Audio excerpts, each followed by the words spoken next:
بسم اللہ الرحمن الرحیم۔ السلام علیکم۔ مسلمان رفتہ رفتہ بڑھ رہے تھے، اس سے قریش بہت پریشان اور فکر مند تھے، لیکن حضرت حمزہ کا اسلام لانا تو ان کے لیے ایک عظیم سانحہ اور ان کی عزت و اقتدار کے لیے کھلا ہوا خطرہ تھا۔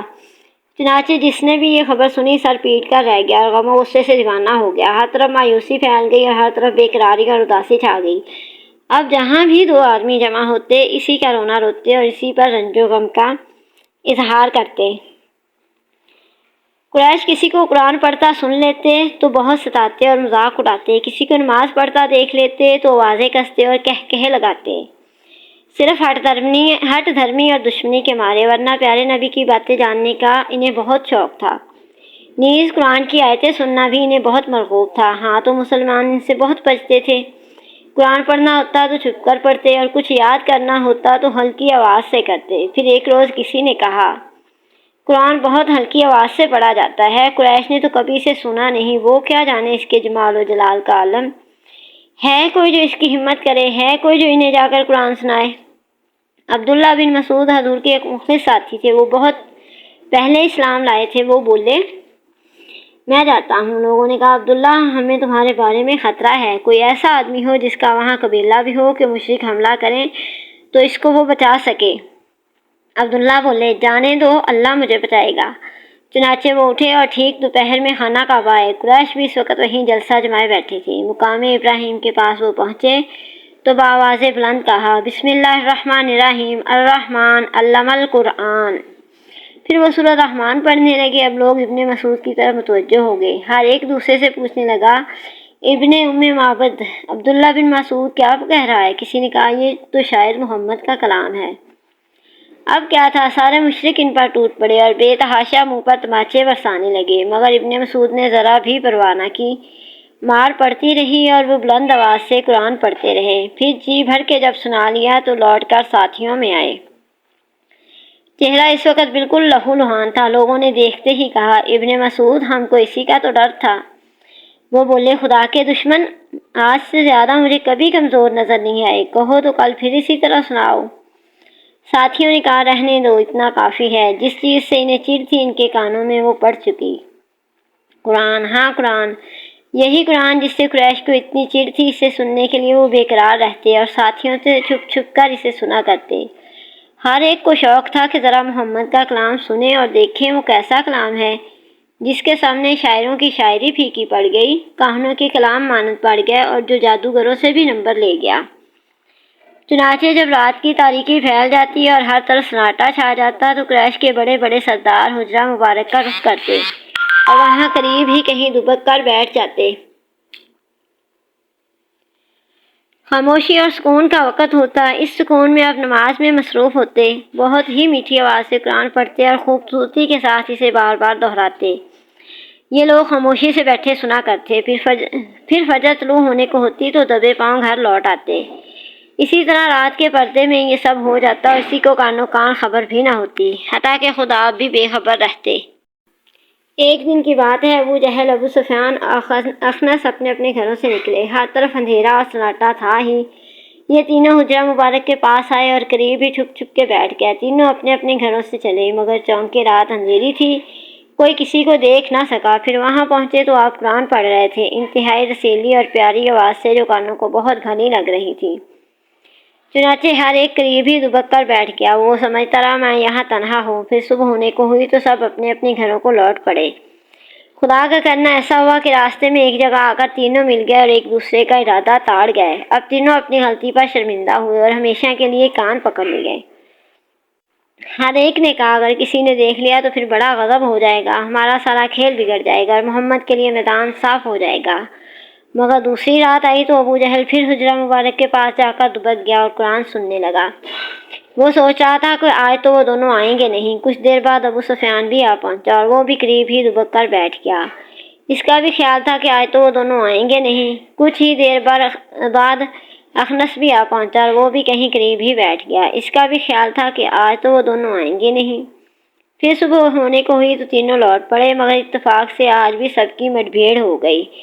چنانچہ وہ سب پھر شرمندہ ہوئے اور آئندہ کے لیے توبہ کر لی۔ تیسری رات آئے تو پھر ابو جہل نے حجرہ مبارک کا رخ کیا۔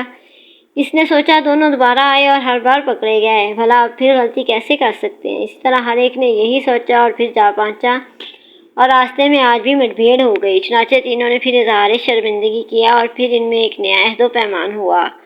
ہر ایک نے پھر قسمیں کھائیں کہ اب کبھی نہیں آئیں گے۔ اس کے بعد صبح ہوئی تو خنس ابو سفیان کے پاس گیا، بولا، ابو حنظلہ، محمد کا کلام تم نے سن لیا، اب بولو اس کے بارے میں کیا خیال ہے؟ ابو سفیان نے کہا، قسم ہے ابو صالبہ، کچھ تو ایسی چیزیں سنی جن کا مطلب سمجھ میں آتا ہے اور پتہ چلتا ہے کہ ان سے کیا مراد ہے، لیکن کچھ ایسی باتیں بھی ہیں جن کا مدعا ہی نہیں کھلتا، سمجھ ہی میں نہیں آتا کہ ان سے کیا مراد ہے۔ اخنس بولا، خدا کی قسم اپنا بھی یہی حال ہے۔ پھر وہ ابو جہل کے پاس آیا اور اس سے بھی یہی سوال کیا۔ ابو جہل نے کہا، کچھ سنا تم نے؟ ہم اور عبد بن عوف ہمیشہ نیک نامی میں برابر رہے، کوئی بھی ایسا کلام نہیں جو انہوں نے کیا اور ہم نے چھوڑ دیا، ہر موقع پر ہم ان کے دوش بدوش رہے اور ہر میدان میں ان کے حریف رہے، یوں سمجھ لو ہم دونوں مقابلے کے دو گھوڑے تھے۔ اب آج وہ کہتے ہیں کہ ہمارے اندر ایک نبی ہے اور اس کے پاس وہی آتی ہے، بتاؤ اس چیز میں ہم ان کو کہاں پا سکتے ہیں؟ خدا کی قسم ہم تو قیامت تک ایمان نہیں لائیں گے، اس کی بات بھی نہیں مانگیں گے۔ اللہ اللہ، یہ کینہ اور حسد! وہ جانتے تھے کہ محمد حق پر ہیں اور آپ کی باتیں بالکل سچ ہیں، انہیں یقین تھا کہ آپ سچ مچ اللہ کے رسول ہیں، آسمانی بادشاہ کی طرف سے آپ پر وحی آتی ہے، لیکن دشمنی میں وہ اندھے ہو گئے تھے اور حسد کی آگ میں جل رہے تھے۔ ادھر شیطان بھی ان کی خوب پیٹ ٹھونک رہا تھا۔ وہ چاہتے تھے کہ جو کچھ بھی محمد کو ملا ہے ہم کو بھی مل جائے، اور جو کچھ محمد پر آتا ہے ہم پر بھی آنے لگے، تاکہ شرف نبوت میں ہم اعلی مطلب سے پیچھے نہ رہیں۔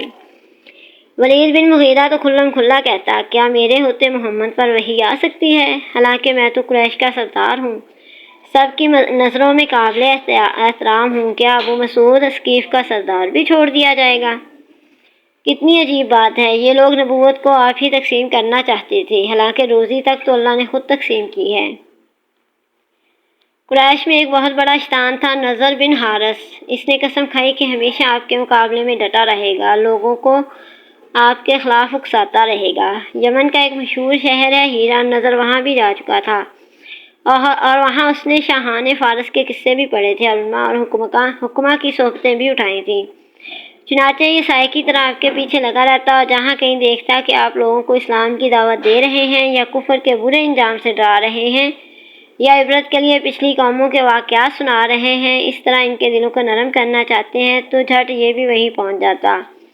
پھر جب آپ وہاں سے چلے جاتے تو لوگوں سے کہتا، بھائیو میں تو اس سے اچھی باتیں کر سکتا ہوں، لو سنو میں سناتا ہوں۔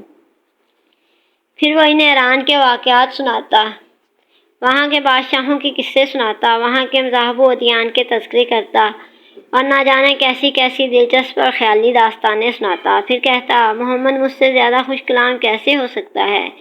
کیا میری ہی طرح وہ بھی پچھلوں کی داستانیں نہیں سناتا؟ اس طرح لوگ الجھن میں پڑ جاتے، کون حق پر ہے اور کون باطل پر، یہ فیصلہ کرنا ان کے لیے دشوار ہو جاتا۔ نظر کی سرکشی پورے عروج پر تھی۔ اسی زمانے میں ساتھیوں نے اس سے کہا، ابو معید کے بیٹے عقبہ کو اپنے ساتھ لے لو، مدینہ جا کر یہودی عالموں سے ملو، ان سے محمد کی ساری باتیں بیان کرو، نیز پوچھو کہ اس سلسلے میں ان کا کیا خیال ہے، کیونکہ وہ لوگ اہل کتاب ہیں، نبیوں کا علم ان کے پاس ہے، وہ زیادہ بہتر بتا سکتے ہیں۔ چنانچہ نظر اور عقبہ یہودی عالموں کے پاس گیا اور ان سے اپنے آنے کی غرض بتائی، اور ساری باتیں سن کر یہودیوں نے کہا، پچھلے زمانے میں کچھ جوان تھے، ان کی داستان بڑی عجیب و غریب ہے، ذرا محمد سے پوچھو، دیکھو ان کے متعلق کچھ بتاتے ہیں۔ ایک آدمی اور گزرا ہے، اس نے زمین کا چپا چپا چھان مارا، محمد سے پوچھو اس کے متعلق بھی جانتے ہیں، نیز یہ بھی پوچھو کہ وہ قرآن لاتے کہاں سے ہیں، اگر یہ تینوں باتیں وہ بتا دیں تو سمجھ لو کہ وہ سچے پیغمبر ہیں، ورنہ جھوٹے ہیں، اور پھر جو جی میں آئے کرو۔ اس کے بعد دونوں لوٹ کر مکہ آئے۔ قریش کو انتظار تو تھا ہی، دیکھتے ہی انہوں نے پوچھا، کہو بھائیو کیسا رہا؟ اب یہودیوں سے جو بات چیت ہوئی تھی سب ان دونوں نے دہرا دی۔ پھر کچھ لوگ محمد کے پاس آئے اور آپ سے یہی سوالات کیے، آپ نے کچھ مہلت چاہی اور وحی کا انتظار کرنے لگے، مگر کچھ زیادہ وقفہ نہیں گزرا تھا کہ اللہ نے آپ کو بذریعہ وحی ساری باتیں بتا دی۔ جوانوں کا قصہ بھی بتایا جو سورۃ کہف میں تفصیل سے ہے۔ سیاہ کے متعلق بھی بتایا کہ وہ ذوالقرنین تھے اور ان کا یہ واقعہ ہے، اس کا ذکر بھی سورۃ کہف میں ہے۔ پھر تیسرے سوال کے بارے میں فرمایا، انہیں بتا دو کہ یہ وحی میرے رب کے حکم سے آتی ہے، مگر تم لوگ انسانی کلام اور آسمانی کلام میں تمیز ہی نہیں کر پاتے اور شبہ کرتے ہو کہ یہ انسانی کلام ہے اور کوئی انسان اسے کھڑا کرتا ہے۔ وجہ صرف یہ ہے کہ تم علم سے محروم اور بصیرت سے کوسوں دور ہو، اور یہ لوگ آپ سے روح کے متعلق پوچھتے ہیں۔ کہو یہ روح میرے رب کے حکم سے آتی ہے، مگر تم لوگوں نے علم سے کم ہی بہرا پایا ہے۔ اس وقت پیارے نبی دوڑے ہوئے مشرکوں کے پاس آئے، ان کے سوالات کے جواب بتائے کہ وہ شاید ایمان لے اور آپ کو نبی مان لیں، مگر یہاں تو دل ہی سیاہ ہو چکے تھے۔ چنانچہ وہ لوگ ذرا بھی نرم نہ پڑے، نرم پڑنا تو درکنار اور ہٹ درمی پر اترا ہے۔ چنانچہ نظر بولا، بھائیو رکو، محمد جیسی باتیں ابھی میں سناتا ہوں۔ ایک دوسرے نے کہا، اس قرآن کو سنو ہی نہیں، یہ تو بالکل پاگلوں کی بکواس ہے، اور جتنا ہو سکے اس کا مذاق اڑاؤ، ہو سکتا ہے اسی طرح محمد قابو آ جائے۔ ابو جہل بولا، کیا محمد کی باتوں سے تم ڈرتے ہو سکتا ہے کہ آگ میں جلائے جاؤ گے، اور اللہ کے 19 سپاہی ہیں، وہ نکل بھاگنے نہیں دیں گے، تو کیا یہ بھی کوئی ڈرنے کی بات ہے؟ کیا ہم میں کے 100 بھی ایک کے لیے کافی نہیں ہوں گے؟ اف، خدا کی پناہ، یہ ڈھٹائی اور سرکشی! حالانکہ خود ان کا ہی خیال تھا کہ ایک ہی فرشتہ ساری دنیا کو تاہو بالا کر سکتا ہے۔